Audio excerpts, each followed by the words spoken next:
Damai sejahtera Allah yang melampaui segala akal, itulah yang memelihara hati dan pikiranmu dalam Kristus Yesus. Amin. Firman Tuhan yang akan kita dengarkan sebagai dasar khotbah pada ibadah minggu kita hari ini yang diberi nama Minggu ke-14 setelah Trinitatis, diambil dari Mazmur pasal 113. Mazmur pasal 113. Kita ikuti di dalam hati kita masing-masing. Demikian firman Tuhan. Haleluya. Pujilah hai hamba-hamba Tuhan. Pujilah nama Tuhan. Kiranya nama Tuhan dimasyhurkan sekarang ini dan selama-lamanya, dari terbitnya sampai kepada terbenamnya matahari. Terpujilah nama Tuhan. Tuhan tinggi mengatasi segala bangsa. Kemuliaannya mengatasi langit. Siapakah seperti Tuhan Allah kita yang diam di tempat yang tinggi, yang merendahkan diri untuk melihat ke langit dan ke bumi. Ia menegakkan orang yang hina dari dalam debu dan mengangkat orang yang miskin dari lumpur untuk mendudukkan dia bersama-sama dengan para bangsawan, bersama-sama dengan para bangsawan bangsanya, mendudukkan perempuan yang mandul di rumah sebagai ibu anak-anak penuh sukacita. Haleluya. Demikian firman Tuhan.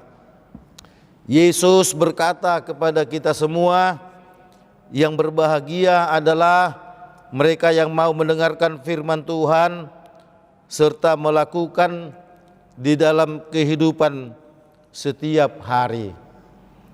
Saudaraku seiman yang dikasihi oleh Tuhan Yesus Kristus, pada bacaan kita hari ini, pemazmur ingin menyatakan kepada umat Allah pada saat itu bahwa Allah itu adalah Allah yang maha tinggi. Allah itu adalah Allah yang dahsyat. Allah itu adalah Allah yang luar biasa. Dan itu harus dinyatakan, harus diimani oleh siapapun, apapun status sosialnya. Semua harus mengatakan lewat imannya bahwa Tuhan itu adalah hebat, Tuhan itu maha kuasa, Tuhan itu maha tinggi. Pemazmur mengatakan Tuhan itu yang patut untuk dipuji, Tuhan itu yang patut untuk dihormati, Tuhan itu yang patut untuk dimasyhurkan, dan Dia mengatasi segala bangsa. Itu artinya Tuhan itu di atas dari segala-galanya. Nah, saudaraku yang dikasihi oleh Tuhan Yesus Kristus, tentu amatlah aneh, amatlah bertentangan kalau kemudian ada orang yang merasa dirinya lebih hebat dari orang lain hanya karena kaya, hanya karena punya jabatan, hanya karena punya pengalaman, hanya karena pintar. Padahal yang hebat itu Allah, yang luar biasa itu Tuhan. Tuhan mau mengatakan kepada umatnya pada saat itu lewat pemazmur ini, bahwa manusia itu sama di hadapan Tuhan, siapapun engkau. Oleh karenanya, saudaraku, jika terjadi ada orang-orang yang direndahkan, ada orang-orang yang dilecehkan, ada orang-orang yang disingkirkan, ada orang-orang yang disnistakan oleh karena kekurangan, maka Tuhan akan meninggikan dia. Itu sebabnya, saudaraku, topik minggu kita hari ini mengatakan Tuhan itu meninggikan orang yang rendah. Itu artinya apa, saudaraku? Kalau Tuhan itu meninggikan orang yang rendah, itu bisa juga dibalik. Orang akan merendahkan yang selalu meninggikan dirinya. Nah, pada kesempatan ini, saudaraku yang dikasihi oleh Tuhan Yesus Kristus, kalau kita melihat teman kita punya kekurangan, kalau kita melihat teman itu secara kasat mata, katakanlah dia lebih bodoh dari kita. Kalau kita melihat atau mengetahui teman kita itu jabatannya lebih rendah dari kita, itu hanya sebatas itu. Jangan pernah berpikir bahwa kita itu akan lebih hebat dari dia. Di hadapan Tuhan kita itu harus sama, saudaraku. Kenapa gereja HKBP sampai saat ini, dimanapun gereja HKBP dibangun, pasti tempat duduknya namanya bangku, bukan kursi, seperti gereja GKI misalnya, seperti gereja GPIB misalnya, seperti gereja harismatik misalnya. Gereja HKBP semewah apapun itu, pasti tempat duduknya adalah bangku, bukan kursi. Kursi itu hanya cadangan aja, nanti kalau full maka akan diangkat kursi, saudaraku. Kenapa dia bangku? Pernahkah Bapak Ibu memperhatikan itu? Padahal kalau dia kursi, lebih banyak tempat duduknya daripada bangku. Gereja HKBP lebih mengutamakan persekutuan. Gereja HKBP lebih mengutamakan kebersamaan lewat bangku-bangku itu. Kalau satu bangku misalnya 4 orang, ada yang miskin duduk di tengah, ada yang kaya duduk di pinggirnya, maka dia akan berkata, aku tadi duduk satu bangku dengan bapak si A yang kaya itu. Tapi kalau dia duduk kursi, walaupun dia duduk di sebelah si kaya, dia tidak akan bisa mengatakan aku satu kursi tadi. Tidak bisa, karena kursi itu hanya untuk satu orang, saudaraku. Tapi bangku itu untuk kebersamaan. Itulah yang diinginkan oleh pemazmur pada saat ini kepada kita semua, ingin menyatakan bahwa kita itu sama di hadapan Tuhan. Kalau kebetulan engkau kaya, hati-hati, Tuhan bisa membuat engkau miskin seketika. Kalau ada temanmu miskin, hati-hati, jangan rendahkan dia. Suatu ketika bisa dia tiba-tiba lebih kaya darimu, saudaraku. Itulah sebabnya, saudaraku, Eporus HKBP pada saat ini lewat tahun kesehatian ingin mengatakan supaya gereja itu memandang sama semua umat, untuk tidak membuat pilih kasih, untuk tidak mengotak-ngotak mana yang kaya, mana yang miskin, mana yang pintar, mana yang setengah pintar, mana yang bodoh, mana pegawai negeri, mana pegawai swasta, mana pejabat tinggi, mana pejabat rendahan, mana pengangguran. Lewat tahun kesehatian ini, Pimpinan HKBP ingin menyatakan kepada semua gereja, apapun status sosialmu, ayo sehati, sepikir, dalam satu kasih, satu tujuan ke sorga. Ibarat kita naik pesawat, saudaraku, tujuan sama, mau dimanapun duduk, landing pesawatnya sama, saudaraku.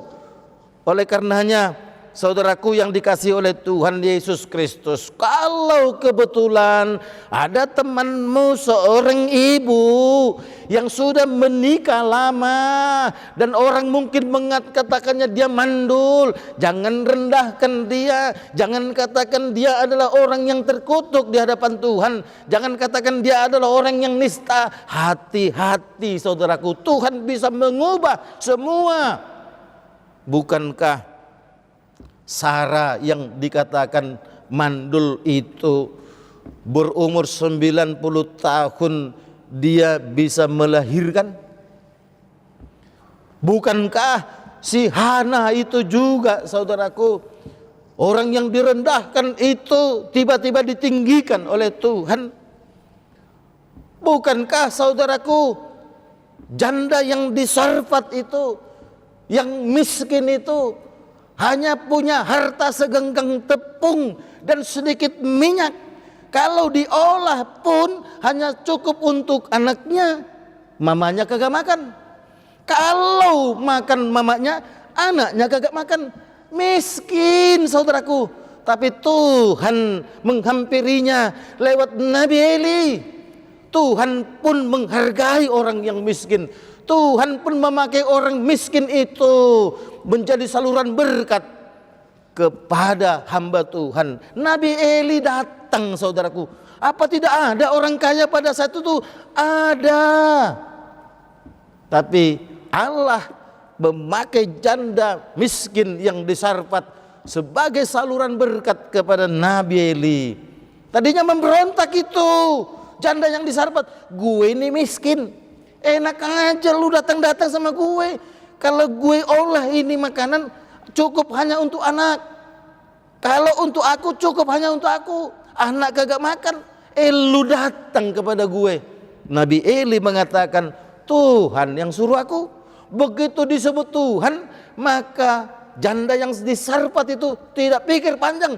Kalau sudah Tuhan yang memerintahkan, tidak pernah menyengsarakan manusia. Kalau sudah Tuhan yang berfirman, pasti semua bertujuan untuk baik. Saudaraku, lewat peristiwa itu, janda yang miskin itu, dia ditinggikan oleh Tuhan, saudaraku.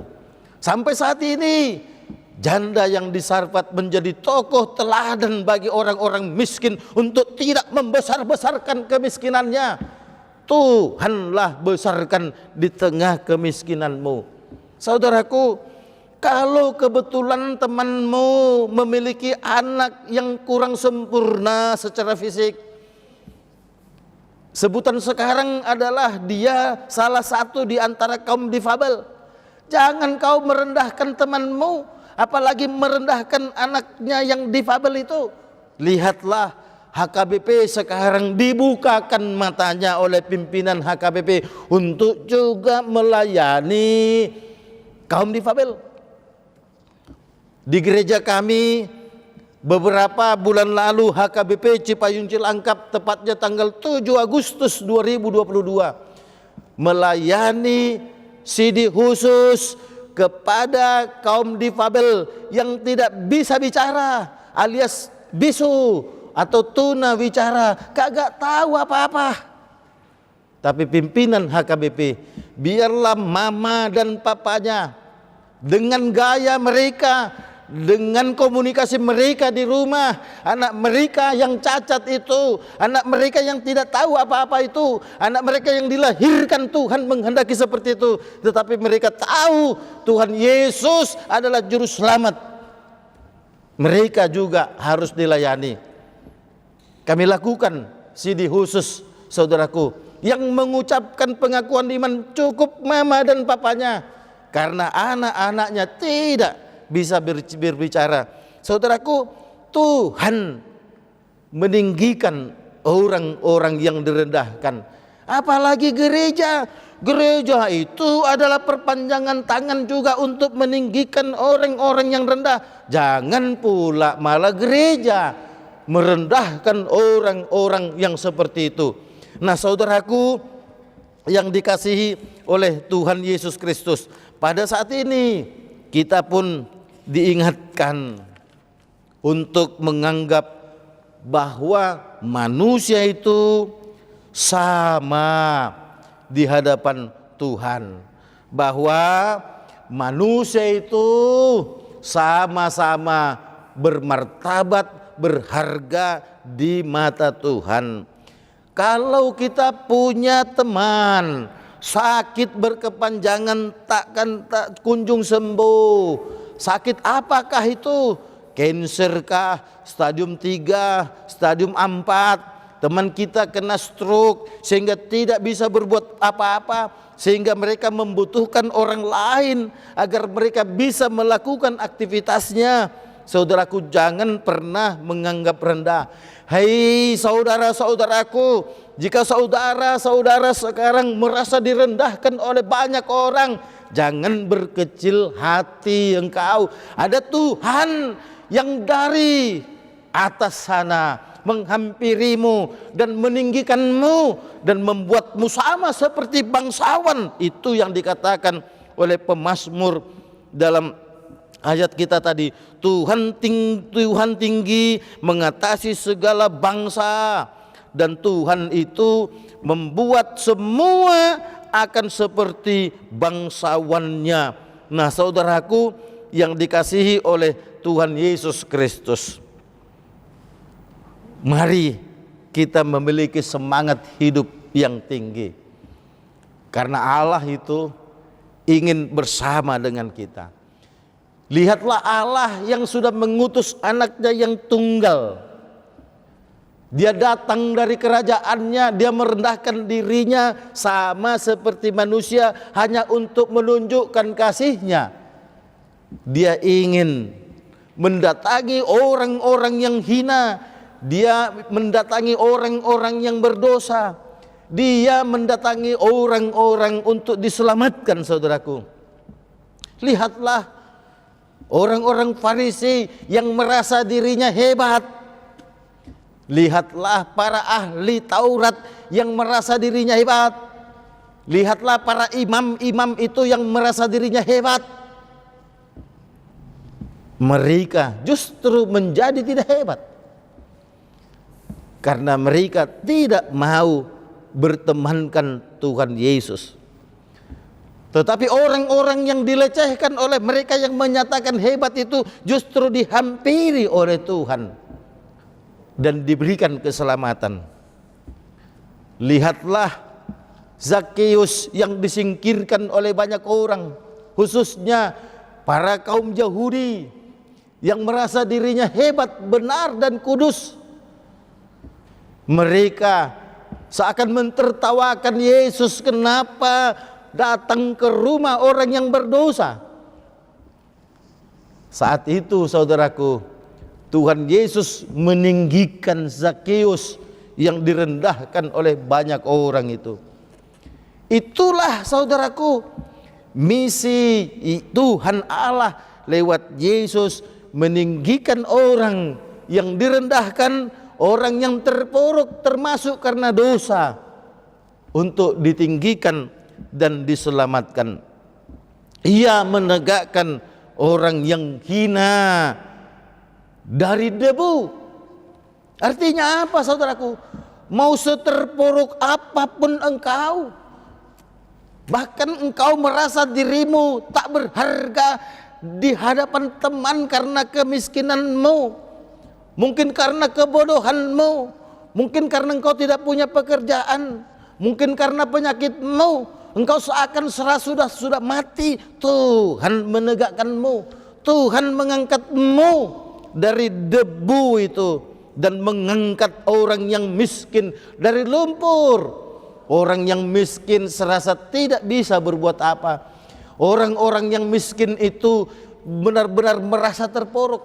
Orang-orang yang miskin itu mungkin disingkirkan oleh banyak orang. Orang-orang yang miskin itu ucapannya walaupun benar tak didengarkan oleh banyak orang. Perasaanmu seperti sudah berada di bawah tanah, di bawah lumpur. Tapi Tuhan mengatakan, engkau akan diangkat dari lumpur dan mendudukkanmu bersama dengan para bangsawan, mendudukkanmu dan mensejajarkanmu dengan orang-orang yang terhormat. Karena memang pada dasarnya Tuhan selalu memandang terhormat manusia itu tanpa memilih apapun status sosialnya. Nah saudaraku, kalau kita melihat istana, kita merasa senang dan mengatakan, terberkatilah orang yang tinggal di istana itu. Kalau kita melihat orang-orang terhormat di dunia ini, mungkin kita akan berkata, diberkatilah mereka yang saat ini sedang berada dalam golongan-golongan terhormat itu. Hei saudaraku yang dikasihi oleh Tuhan Yesus Kristus, ingatlah siapapun kita, asalkan kita mau menerima kehadiran Tuhan Yesus itu, sesungguhnya kita akan didudukkan sama seperti bangsawan. Kita akan diangkatnya bersama-sama dengan para bangsawan, bersama-sama dengan bangsawan bangsanya. Artinya apa? Mau berapa banyak ada bangsawan terhormat di dunia ini, maka kita akan sama seperti mereka. Ia akan mendudukkan perempuan mandul dan kemudian dia akan menjadi seorang ibu. Saudaraku yang dikasihi oleh Tuhan Yesus Kristus, tentu semua itu adalah gambaran-gambaran tentang orang-orang yang direndahkan karena dia memiliki kekurangan. Apapun kekuranganmu, apapun kekuranganku, apapun kekurangan kita, jangan pernah merasa rendah. Kalaupun orang-orang merendahkanmu, ingatlah yang terpenting adalah penilaian dari Tuhan. Tuhan selalu memandang hormat bagi kita. Untuk itu saudaraku, kita harus menyatakan haleluya, puji Tuhan kepada Tuhan itu. Itu kewajiban yang harus dilakukan kepada siapapun. Oleh karenanya saudaraku, jangan karena status sosial kita rendah kemudian kita tak sanggup untuk menyatakan puji Tuhan haleluya. Justru saudaraku, dalam situasi apapun, kapanpun dan dimanapun, teruslah kita mengagungkan Tuhan, teruslah kita menyatakan Tuhan itu hebat, teruslah kita menyatakan Tuhan itu dahsyat, teruslah kita menyatakan bahwa Tuhan itu maha tinggi. Dan mari kita katakan haleluya, puji Tuhan. Nah kalau sudah seperti itu saudaraku yang dikasihi oleh Tuhan Yesus Kristus, semangat hidup kita harus semakin nyata ketika kita meyakini bahwa di hadapan Tuhan kita semua sama. Kalau pada saat ini saudaraku, mungkin berita tentang matinya Brigadir Joshua masih tetap terdengar di telinga kita lewat berita-berita di media. Saudaraku, orang berkata kasihan itu Brigadir Joshua. Mungkin orang akan berkata kasihan itu papa dan mamanya Brigadir Joshua, masih muda dan memiliki banyak harapan ke depan. Mati muda dan terbunuh lagi. Tapi saudaraku, banyak orang yang berkata situasi seperti itu ketika orang-orang yang di sekitar daripada Brigadir Joshua mencoba untuk merendahkan dia, ketika orang-orang yang berpangkat ada di sekitar Brigadir Joshua ingin merendahkan dia, ingin menyingkirkan dia dari hadapannya, justru Tuhan memakai niat jahatnya itu meninggikan Joshua. Sehingga banyak orang mengatakan bahwa Brigadir Joshua adalah pahlawan untuk membuka semua hal-hal yang buruk di Indonesia ini. Nah, saudaraku yang dikasihi oleh Tuhan Yesus Kristus, sepanjang kita bersahabat dengan Tuhan, sepanjang kita terus membuat Tuhan itu adalah Allah kita yang luar biasa, jangan takut untuk terus berbuat baik. Pandemi COVID-19 masih terus ada. Mungkin orang tuamu, mungkin anakmu, mungkin saudaramu terpapar dan menjadi korban mati oleh karena pandemi COVID-19. Mungkin sahabatmu mencercamu dan menganggapmu sebagai orang yang terkutuk. Dosa apakah sehingga orang tuamu, anakmu, suamimu, istrimu, atau siapapun kepunyaanmu mati karena terpapar COVID-19? Jangan pernah berkecil hati, saudaraku. Segala sesuatu akan mendatangkan kebaikan bagi mereka yang tetap setia kepada Tuhan. Untuk itu, saudaraku yang dikasihi oleh Tuhan Yesus Kristus, mari teruslah berjalan ke depan dan pandanglah ke depan bahwa ada Tuhan yang selalu tersenyum kepada kita, yang selalu merentangkan tangannya dan seolah berkata kepada kita, marilah datang kepadaku, hai engkau yang letih lesu, aku tahu penderitaanmu banyak direndahkan oleh banyak orang. Mari datang kepadaku karena aku akan meninggikan engkau. Nah, kalau sudah seperti itu, saudaraku, tidak ada alasan bagi kita oleh karena apapun itu untuk tidak semangat menjalani hidup ini. Amin. Terima kasih Tuhan atas kebaikan-Mu yang kami rasakan pada kesempatan ini. Biarlah Tuhan kami boleh memiliki semangat yang tinggi untuk menjalani hidup ini dan tidak pernah memiliki rasa rendah hati, rendah diri hanya karena situasi sosial kami yang rendah, hanya karena kami kurang sempurna secara fisik. Tuhan, Engkau merendahkan orang-orang yang meninggikan dirinya, dan Engkau meninggikan orang-orang yang direndahkan banyak orang. Ya Allah, Bapa kami yang di sorga, tolonglah kami Tuhan untuk selalu dapat melakukan yang terbaik dalam hidup ini. Kami bangkit dari keterpurukan kami karena kami yakin Tuhan yang mengangkat kami. Ya Allah, Bapa kami yang di sorga, kalau kebetulan di dunia ini kami memiliki jabatan yang tinggi, kami memiliki kepintaran yang luar biasa, kami memiliki harta yang tinggi, jangan itu membuat kami orang yang sombong, seakan kami lebih hebat dari orang lain, padahal kami sama di mata-Mu. Biarlah kami Tuhan, lewat jabatan kami, lewat kepintaran kami, lewat kekayaan kami, justru kami harus mencerminkan itu untuk menyatakan kebaikan kami kepada banyak orang, dan memanfaatkan itu kami ingin Tuhan pakai sebagai saluran berkat juga bagi banyak orang. Ya Allah, Bapa kami yang di sorga, kami berdoa Tuhan untuk pandemi COVID-19 yang masih terus ada hingga saat ini. Tolong Tuhan agar kami tetap semangat menjalani hidup ini, dan tentu harus disiplin protokol kesehatan.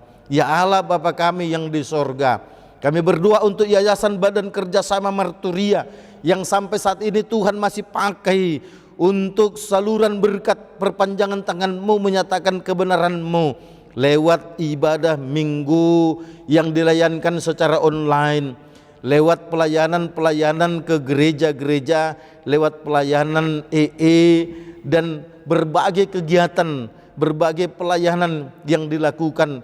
Biarlah Tuhan Kau terus pakai YBKSM sebagai saluran pelayanan kepada banyak gereja dan banyak orang. Tuhan berkati para pengurus, penasihat juga, dan semua anggota agar tetap semangat untuk melakukan setiap pelayanan-pelayanan yang diembankan kepada kami semua. Tuhan yang di surga, kami berdoa Tuhan untuk Bapak Presiden kami Joko Widodo. Engkau berkati dia Tuhan agar dapat membuat kebijakan-kebijakan yang bersumber dari Tuhan, supaya apapun keputusan yang dilakukan semua dalam kerangka untuk mensejahterakan rakyat Indonesia. Bapak Luhut Bincar Panjaitan, Ketua PPKM di Jawa dan Bali, Tuhan berkati juga agar dapat berkoordinasi dengan seluruh pimpinan daerah, agar mereka boleh bersama-sama melakukan kegiatan dalam rangka memutus mata rantai virus corona. Ya Allah, Bapa kami yang di sorga, kami berdoa Tuhan buat gereja HKBP secara khusus yang pada tanggal 24 sampai 27 Oktober bulan depan akan melaksanakan Sinode Godang HKBP dalam rangka mengamandemen peraturan HKBP, dan juga sekaligus Tuhan ingin mengesahkan rancangan sentralisasi keuangan HKBP. Jika Tuhan berkenan, biarlah itu juga boleh terjadi. Terlebih Tuhan, program pimpinan HKBP untuk membuat dana pensiun HKBP lebih baik, biarlah semua Tuhan boleh berlangsung dengan baik. Kami serahkan Tuhan semua aktivitas kami sepanjang 1 minggu ke depan, Tuhan yang berberkati agar kami boleh lakukan itu dengan baik. Tuhan, kami berdoa untuk siapapun mereka yang sedang sakit, sembuhkan mereka Tuhan lewat obat yang dipakai dan yang dimakan. Jika Tuhan berkenan, berikan itu Tuhan. Mereka yang sedang mencari pekerjaan, Engkau berkati lamaran-lamaran mereka agar mereka boleh mendapatkan pekerjaan itu. Tuhan yang di surga, kami berdoa untuk mereka yang lemah Engkau kuatkan, untuk mereka yang bersedih Engkau hiburkan, untuk mereka Tuhan yang putus asa Engkau berikan pengharapan yang baru kepada mereka. Tuhan, bagi mereka yang merindukan kelahiran anak, Engkau berkati roh-Mu yang turun atas mereka Tuhan. Jika Tuhan berkehendak, biarlah Engkau mau dengarkan doa-doa mereka yang paling mereka inginkan untuk Tuhan kabulkan. Tapi biarlah semuanya kehendak-Mu saja yang terjadi. Tuhan, inilah doa kami dalam nama Yesus Kristus. Amin.